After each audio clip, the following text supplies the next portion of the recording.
essas atitudes visam impedir o trabalho do pensamento. O que visa o pensamento? Conforme a arte. Habilitar as pessoas para que possam fazer juízos morais, para que possam distinguir o bem do mal. Esse é o sentido do trabalho do pensamento. Trata-se de interditar, impedir o trabalho do pensamento. Olha, se eu interdito o trabalho do pensamento, e isso é próprio dos regimes ditatoriais, eu vou silenciar. Eu vou caçar a palavra. Eu vou impedir a ação. Não existe ação sem palavra. É através da palavra que um agente se insere no espaço público. Se não há possibilidade da palavra e da ação, não há ação política. Não há política, há violência. E há interdição do espaço público. Os atores são silenciados. Se não tem voz, tornam-se supérfluos. Se são supérfluos, não tem lugar no mundo. Porque esse é o sentido dos regimes autoritários. Destroçar a raiz social. E parece que esse é o sentido, não é, desses ataques à educação, não é, à escola, pelos regimes ditatoriais e autoritários. Aliás, fatos, não é? Já objeto de reflexão de grandes pensadores, de grandes cientistas. Nós temos tido que um pensador como Adorno escreveu um texto exemplar que todo mundo deve ler. Se não leu, chega em casa e não lê. Chamado A Educação Após Auschwitz. Todos sabem que Auschwitz foi um campo de concentração, um dos mais perversos campos de concentração. Na primeira linha desse artigo, o que é que Adorno diz? Um dos mais importantes pensadores do século XX. A educação tem sentido unicamente como a educação voltada à autorreflexão crítica. Adorno. E ele quer ir mais. Para que Auschwitz não se repita, é necessário que os alemães tenham outra educação. E começar por onde? Pela educação infantil. Adorno. Pela educação infantil. É aí que se forma a personalidade.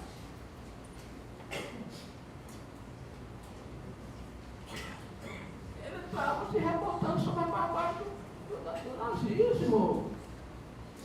Acreditava Adorno, uma vez, os políticos reacionários estavam para atacar os professores. Olha, você imagina, nós estamos num regime de exceção que acaba enfim, uma escola sendo alvo de um processo. Veja só, você pode chegar na sua casa. Einstein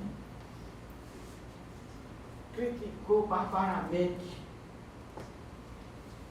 a educação dos regimes autoritários.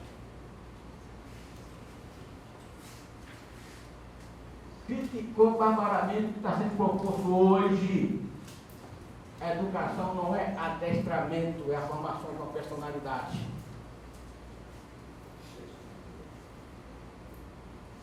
O que é que faz os políticos reacionários? Atacam os professores das escolas. Einstein está dizendo isso.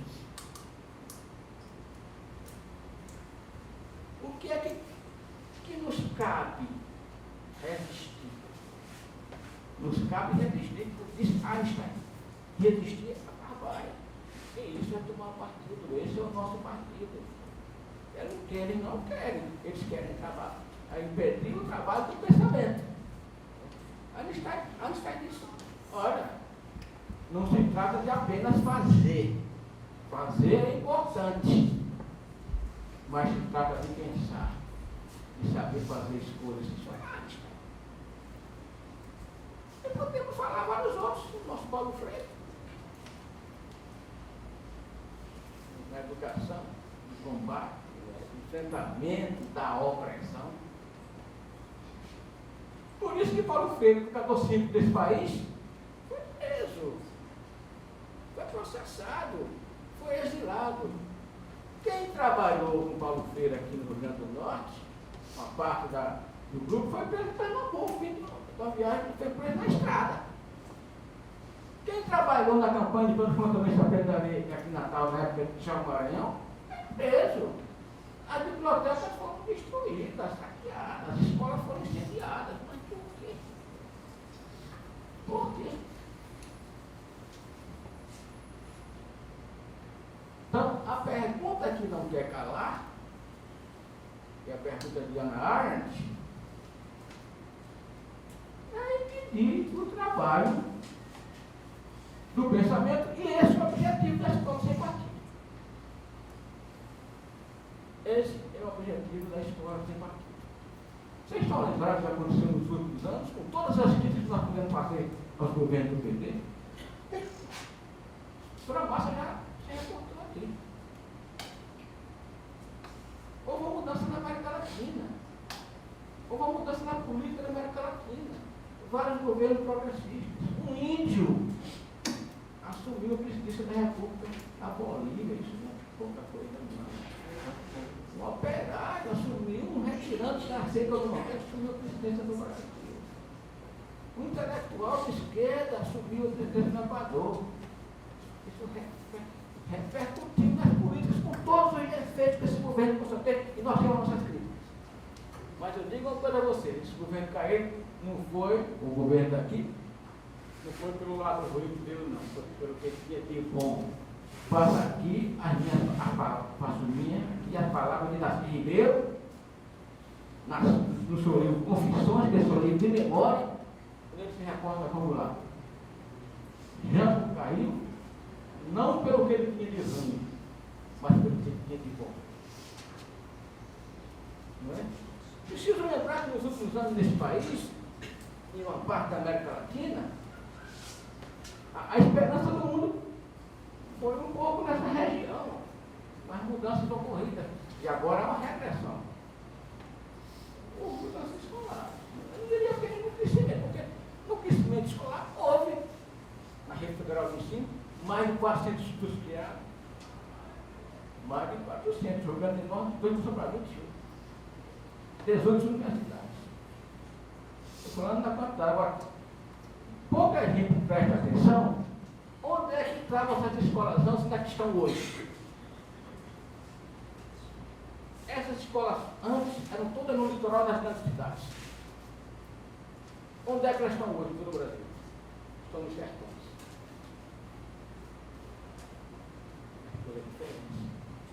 No que diz respeito à agenda política da educação, deu voz a autores enebidos escritos por essa história. Negros, índios, pobres, camponeses, gays, levando em conta a questão da diversidade. Uma política de reconhecimento. Isso só tem reconhecimento pela voz, pela ação política. Isso aconteceu nos últimos anos. As conferências nacionais de educação. Quem é que estava lá? Isso faz parte da agenda política. E isso é um motivo de análise. Que esses autores que eu também reportei estão chamando a importância da educação. Certo? Houve uma agenda de reconhecimento de cotas, política de cotas, o ensino da cultura africana, a história da África nos currículos. Olha, uma tentativa de fazer uma educação ideológica, incorporando outros saberes,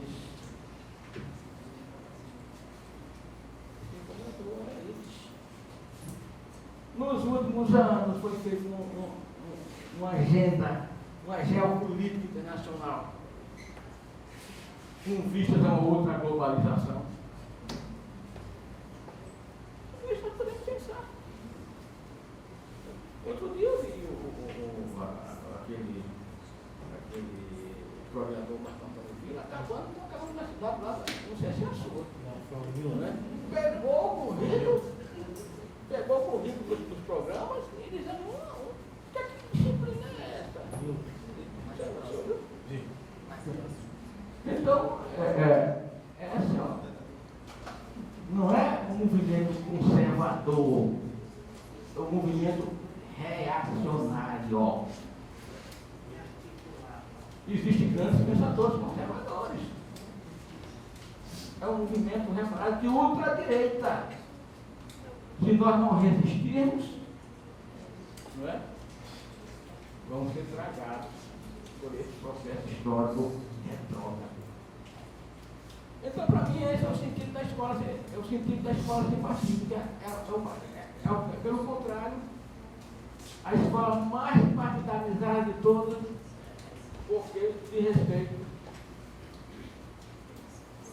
à defesa explícita de correntes políticas. Eu não sei prestar atenção dos ataques do governo golpista à educação. O ministro da Educação entregou um partido de direita e é titular da pasta a um parlamentar que foi um dos artistas do golpe do parlamento. Sendo ele da terra de Paulo Freire, uma das primeiras pessoas a receber foi Alexandre Frota.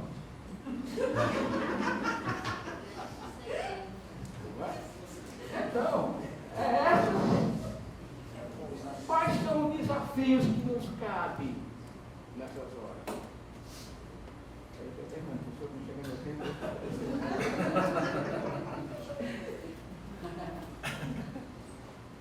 Não é? É fazer uma educação, porque aí eu penso aqui no papel da universidade. Eu acho que não existe uma universidade, dentro de cada universidade, existem universidades. Porque existe também universidade que consta com a sociedade. Existe uma universidade que mantém relações endogâmicas, falam para eles mesmos. Alguns dizem para os seus pares. Mas uma amiga me falou assim, não, eu acho que não são seus pares, não, seus ímpares. Eu prefiro essa expressão. Não são meus pares. Não é? Que caem no produtivismo, na especialização, que produzem pesquisas, não produzem pesquisas de maior reflexão. Então, é preciso que se abra o diálogo dos saberes, se abra a sociedade, se abra a ecologia do conhecimento. E outra coisa, é preciso privilegiar o ensino, a formação. Vejo colegas, professores, que têm mais medo de sala de aula que 80% da curso.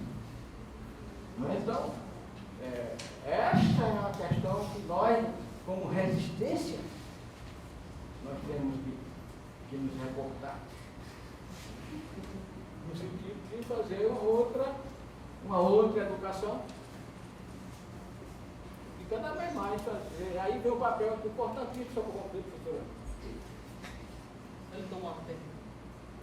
Só para encerrar, o papel importantíssimo da educação política. A educação política não é cartilha política. É aquilo que Adorno falou. Fazer com que os educandos compreendam o que motivou o que constituiu. Muitas vezes nós esquecemos esses aspectos. Isso pode ser dado em qualquer curso de biologia, de matemática, qualquer um. Certo?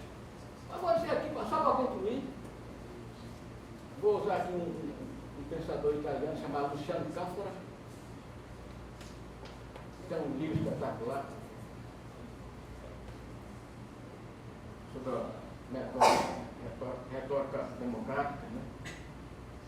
Diz o seguinte: a educação política pode ser a contraprova ao êxito dos atuais movimentos obscurantistas e anti-igualitários que conquistam a maioria e às vezes até mesmo chegam ao poder. Veja só o que ele diz: mediante uma vasta, sutil e eficaz deseducação de massa, tornada possível pela força hoje ilimitada dos instrumentos de comunicação e manipulação das mentes. Obrigado.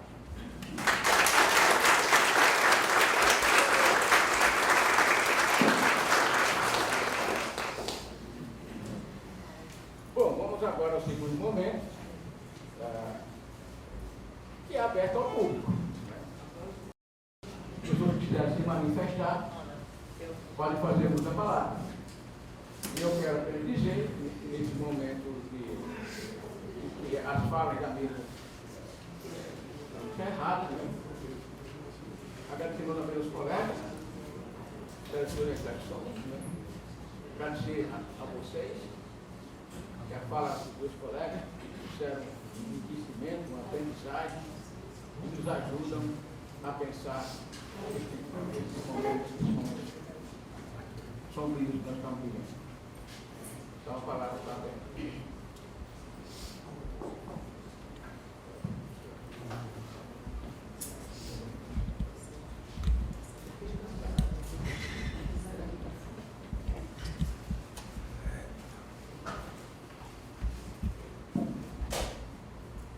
Oi, primeiro eu queria só lamentar a disparidade de gênero na mesa. Seria interessante que tivesse 2 mulheres, 2 homens. Estou aqui. Eu observo um excesso de diagnósticos hoje com relação à nossa crise, com relação à escola sem partido e tudo mais. E esse excesso de diagnóstico chega.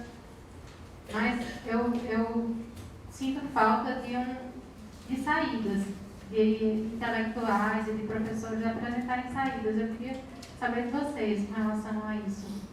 Quais seriam a postura que a gente tem que adotar daqui para frente? Como vamos reagir a isso? Acho que é mais interessante. Acho que a fase de diagnosticar que já está em excesso. Não que tenha sido demasiado que foi falado, foi extremamente importante ouvi-los, mas era nesse sentido. Obrigada.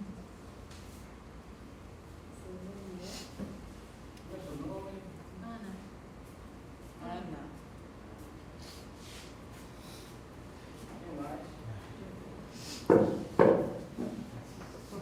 Boa noite. Eu me chamo Franz, sou egressa desta universidade pela segunda vez, escolhi grau este ano, aqui em janeiro, né? E eu queria, assim, eu trabalho com a população de baixa renda, porque eu trabalho com a inclusão social previdenciária, depois exerço a advocacia. Eu queria perguntar aos professores, eu queria dizer que eu entrei na primeira graduação, eu entrei nesta universidade no ano do golpe, 64 e 21, você sabe disso. Vivi, né, estudante, toda aquela experiência.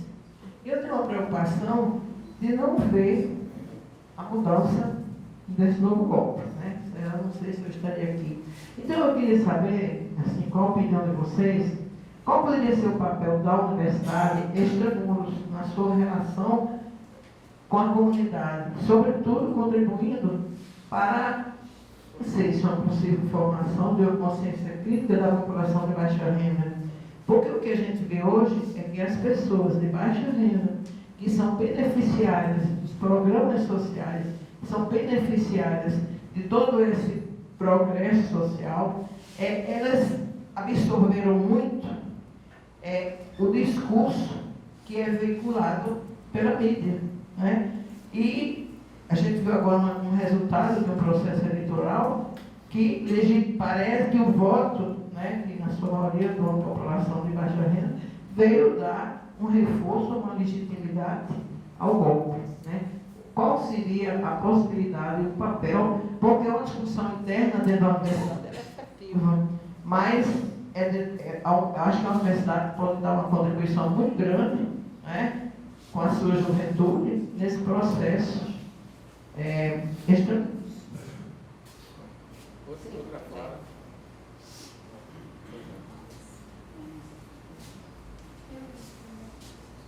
Seu nome? Luíde. Como? Luíde.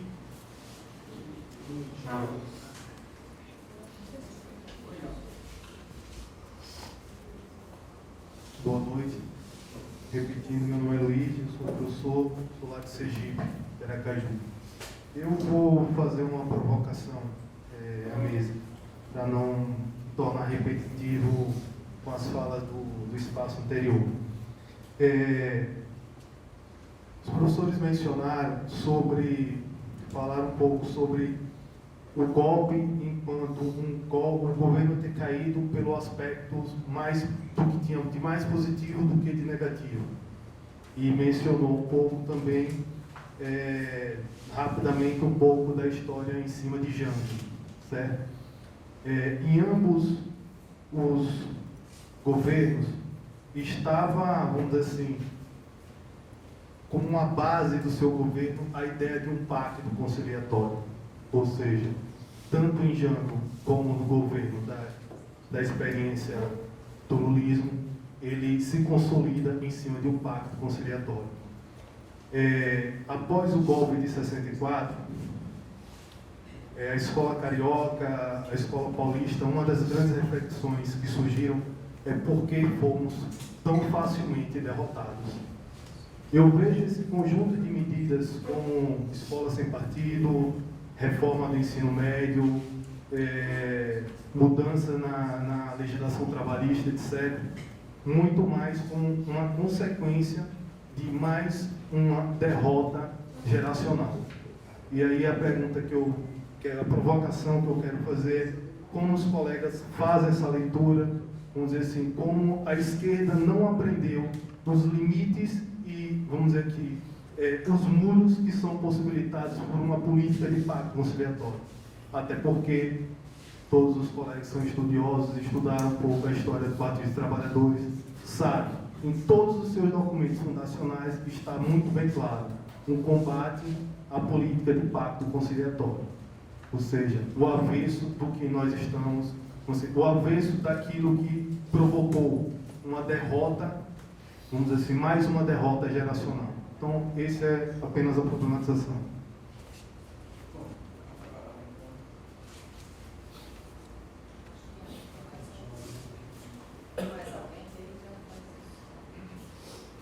Olá, boa noite.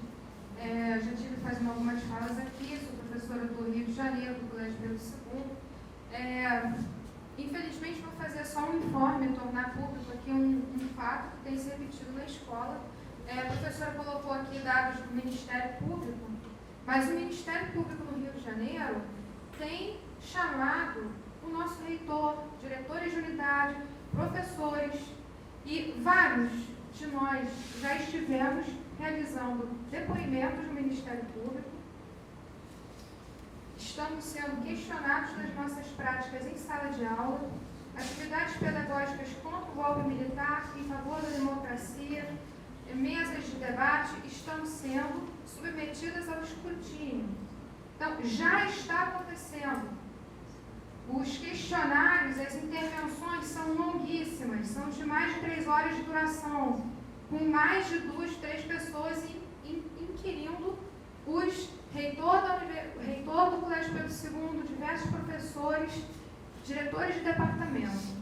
Então, infelizmente, desculpa por apresentar mais um dado do diagnóstico, mas a gente precisa entender que o diagnóstico já é elemento tardio, que eu estou falando que não é diagnóstico, são fatos.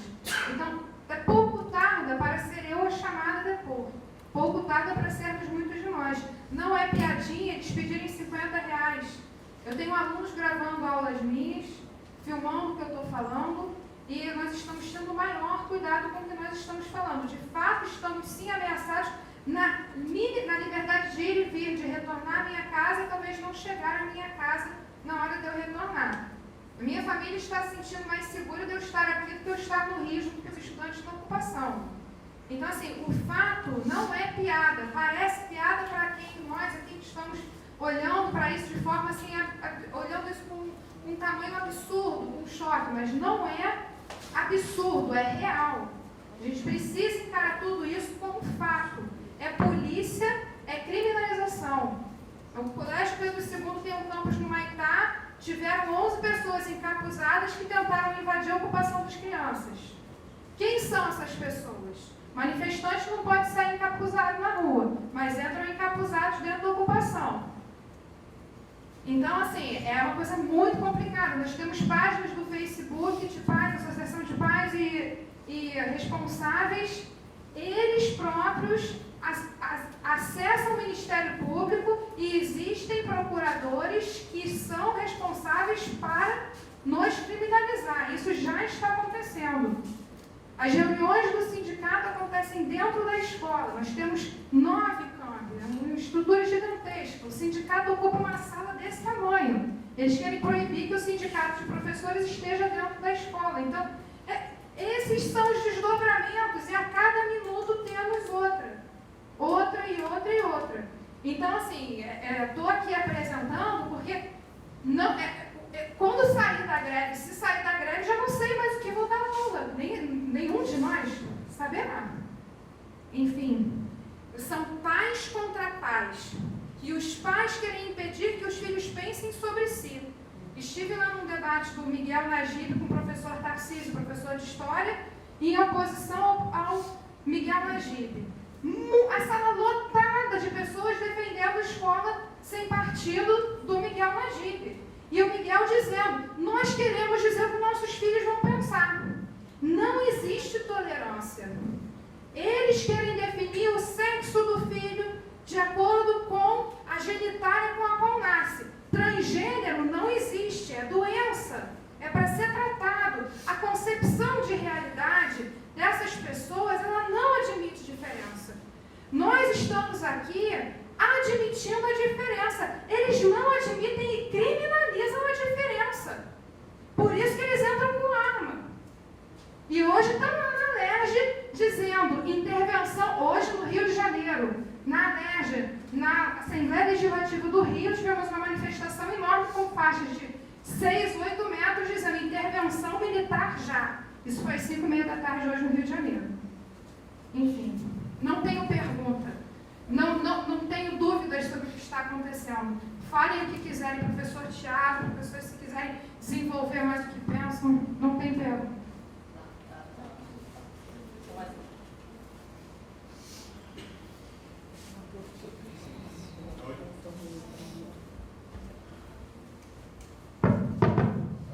Boa noite. Eu sou Gabriel Pintulo, militante de esquerda e professor desta casa. Eu quero reafirmar a enorme importância dos diagnósticos. Sem diagnósticos adequados, caminhamos sem saber para onde. Portanto, precisamos de bons diagnósticos. E, uma vez feito o diagnóstico, temos que, logicamente, partir para a ação. Encaminhamento concreto aqui na nossa universidade, participar e apoiar ativamente a ocupação dos estudantes. Nós, professores, e eu como professor, sinto bastante vergonha, estamos muito aquém do movimento, estamos muito atrasados, estamos muito lentos. Enquanto os estudantes estão ali na ocupação, muitos de nós continuamos nas nossas atividades regulares. Então, um convite aqui que eu faço a colegas estudantes e professores para participarmos ativamente da ocupação, ministrando aulas, participando dos debates, participando das diversas atividades que os estudantes estão ali realizando. Este é um encaminhamento concreto para a colega que diz que não podemos ficar apenas em diagnóstico. Agora, reafirmando a importância dos diagnósticos, um diagnóstico bem feito pressupõe também a autocrítica. Tá? Se fomos derrotados, se estamos sendo derrotados, se a experiência petista se encerrou desta forma tão triste, é porque alguns erros também foram cometidos. E eu creio que graves erros foram cometidos, e então a necessidade, como bem disse o colega Luigi, de fazer autocrítica e de ver quão aquém ficamos na transformação do processo educacional, que vai muito além das instituições escolares e que tem a ver, por exemplo, com as enormes falhas no que se refere à questão da mídia. Sem uma democratização da mídia, dificilmente a gente pode, de fato, encarar um processo de transformação educacional no sentido mais amplo, transformação pedagógica. Tá? Então, eram apenas algumas observações, também não tenho perguntas, mas só dizer que o processo do PT foi derrotado pelos acertos, eu creio que não nos inspira a, de fato, derrotar o golpismo, derrotar o impostor que está hoje na presidência e recuperar as nossas instituições democráticas, mas não instituições ritualísticas, vazias, meramente formais, e sim instituições democráticas com um conteúdo que vai além das reformas curriculares, que vai além das conferências e dos congressos e que passa pela população na rua, politizada, organizada, mobilizada, e aí outra vez, insisto, um elemento que deve nos levar à crítica e autocrítica do que foram estes 13 últimos anos no que se refere à mobilização na rua, participação de fato das grandes maiorias populares no fazer da coisa pública. Obrigado.